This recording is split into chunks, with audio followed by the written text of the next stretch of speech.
Trains are coming, taking you away.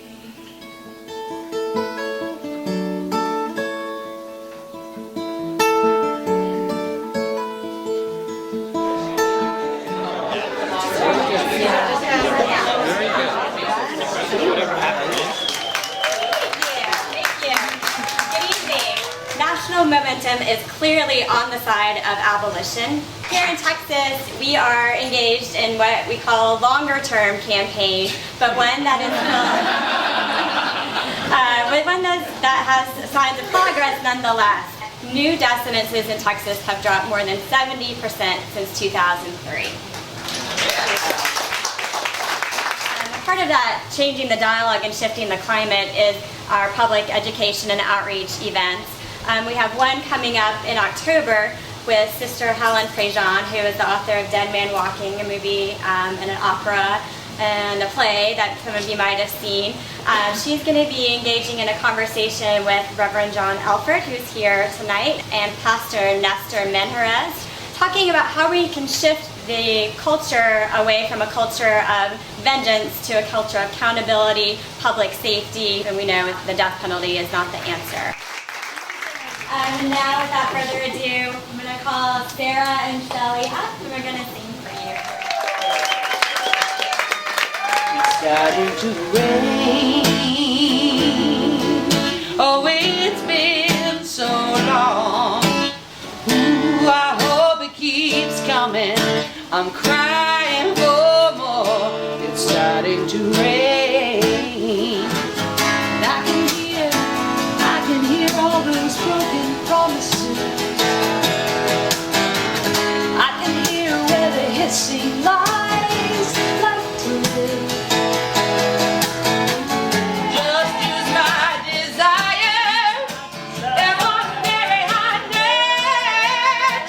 Now the flames are growing higher, spreading through a space. I'm building a fire. It's starting to get. He will always be remembered as the one who held the gun. But to me, he was my son.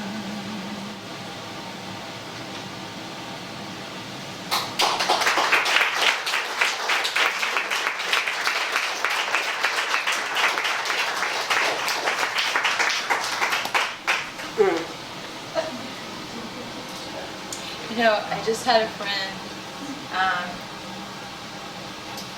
she's probably about your age, 34, and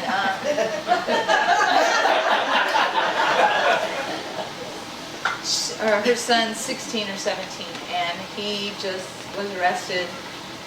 He has Asperger's, and he started hanging out with the wrong crowd, got involved in drugs. They made fun of him, and they asked him to hold the gun.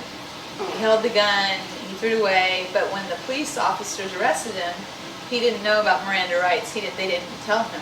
So he was sitting in this jail cell with these officers, and he just chatted away, like, oh yeah, and I had a gun, and I threw it. So now he's been charged with a felony, and he's going off away for a while, and this is a horrible, horrible thing, but she wrote me this beautiful letter, and she said, you know, before I was for the death penalty, but then I saw your song. There's a YouTube video of the song, and she said, and now that my son's going away, I completely feel differently, because I see now from the other side how wrong things can be, and how can this be my son? How can he be sent away? He's sick, you know, he's a young boy, he doesn't know what he was doing, and he was in the wrong place at the wrong time, and yes, it was his choice and his responsibility, but you know, I think that's why this movement is so important, because we only see one side of the picture. We don't see the families grieving. We don't see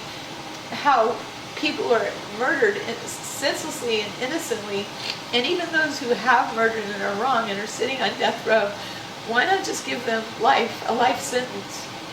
You know, there's no reason to kill people. We were not born to kill people.